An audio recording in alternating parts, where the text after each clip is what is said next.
He walked down the jet bridge with the same steady, commanding presence he carried into every cockpit. No announcements, no grand gestures, just quiet authority wrapped in navy blue, the kind that makes people straighten their backs without realizing it. Inside the plane, a couple sitting in row 13 had already started whispering. The woman wore oversized sunglasses and too much perfume. The man beside her had a tight jaw, a loose tongue, and that barely disguised tone like he thought he was being subtle. Camille caught it immediately. She was in row 12, window seat. Black woman, early 30s, sharp eyes, zero tolerance for nonsense. She didn't need to hear every word to know exactly what was going on, but the words came anyway. "I didn't know they let them fly these things," the man muttered. The woman smirked. "Let's hope it's not the captain." Camille didn't move, just pulled her headphones off slowly and looked out the window like she hadn't heard a thing. But her ears were wide open. Then she saw him. Captain David L. Jackson, 6'2", dark skin, clean fade, gold stripes gleaming on each shoulder, calm expression, laser-focused.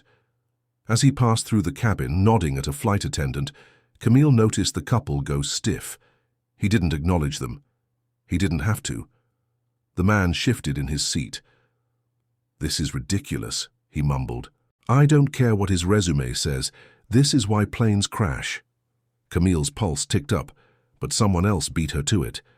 A voice from row 14, younger black man in a hoodie, backpack between his feet. "You scared of flying or just scared of progress?" he said, loud enough to break the hum of the cabin. The couple looked around, suddenly aware that they weren't whispering as quietly as they thought. "Excuse me?" the woman snapped. "Nah, y'all good," the man said. "Just weird hearing people talk reckless about the guy whose hands you're about to trust your life with." And that was it. No shouting, no drama, just that line, sharp as a blade. The cabin buzzed with an energy that hadn't been there 5 minutes earlier. The flight attendants kept moving like nothing had happened. But eyes were watching, heads were turning. Camille sat back, arms crossed, eyes on the front of the plane. Doors closed, cabin secured. The aircraft began to taxi. Then came the voice. "Good morning, ladies and gentlemen, this is your captain speaking." And just like that, everyone froze. "My name is Captain David L. Jackson. I'll be flying you to Chicago today. Estimated flight time is 2 hours and 12 minutes. Skies look clear and we're expecting a smooth ride." The calm in his voice was surgical, measured, direct. Then came the pause, the kind of pause that makes people sit up straighter. And for anyone still wondering, "Yes, I'm black. And yes, I'm the one flying this plane." The silence in the cabin was immediate. No rustling, no zippers, just quiet. "I've logged over 15,000 flight hours, served in the U.S. Air Force, and trained more pilots than I can count. But if you need extra assurance, feel free to take a deep breath, say a prayer, or remind yourself that you're in very capable hands, whether you like the color of those hands or not." Camille blinked. A slow smile spread across her face. The man in the hoodie chuckled. The couple in row 13, dead silent. No one moved. No one made a sound. Captain Jackson continued. "Thank you for flying with us. Sit back, relax, and enjoy the ride." The mic clicked off, and just like that, 32,000 feet didn't feel quite so high. But the moral altitude, that soared. If this story moved you even a little, make sure you hit subscribe right now, because this story isn't over, not even close. What happens next will leave you speechless. The silence didn't last long. You could hear the shift, though, in the rustle of clothing, in the clearing of throats, in the way people suddenly found the safety card more interesting than usual. Camille didn't look at the couple behind her.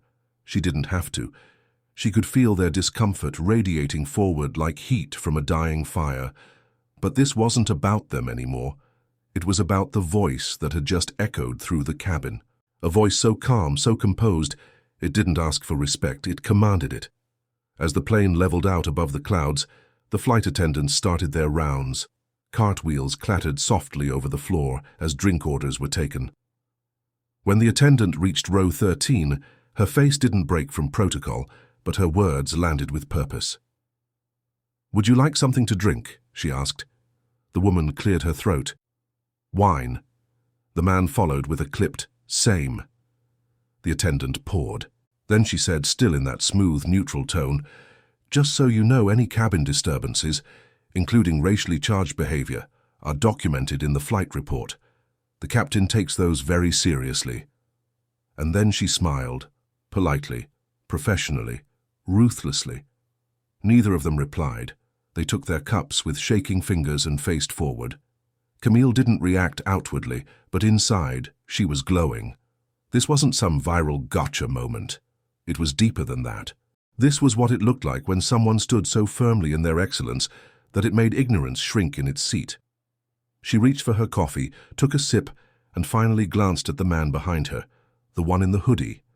He looked back, just a nod, a quiet, mutual understanding.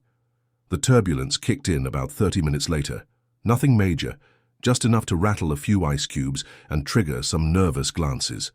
Camille barely blinked, but she heard the couple behind her, the rustling, the sharp inhale, the click of the woman's seatbelt being fastened tighter. Then, just as the cabin dipped slightly, Captain Jackson's voice returned. "Just a little chop in the air, folks. Completely normal.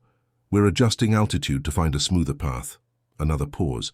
"And if that's got anyone nervous, let me remind you, I've flown through worse than this with less warning and more responsibility. So unless you've got a fighter jet license I don't know about, sit back and let me do my job." This time the laughter was audible, soft, genuine, a release. Camille grinned. Even the flight attendants chuckled as they passed by with snack baskets. By the time the plane began its descent into Chicago, the cabin had changed. The air felt lighter, but not because of the altitude, because something had been deflated, something unspoken, but heavy. They touched down smoothly. A soft bounce, a quick break, a round of polite applause from a few passengers who still clapped after landings. And then the mic clicked one last time. "Ladies and gentlemen, welcome to Chicago. We're on time, safe and intact, which is the only metric that matters. Unless, of course, you thought the melanin in my hands might change the laws of physics." A few people laughed again, louder this time. Captain Jackson paused, then added, "For those of you who chose this flight with an open mind, thank you. For those who didn't, maybe next time, check your baggage before boarding." Camille stood up slowly, grabbing her tote bag from under the seat. As she made her way up the aisle, she passed row 13. The woman was staring at her tray table like it owed her an apology. The man wouldn't make eye contact with anyone.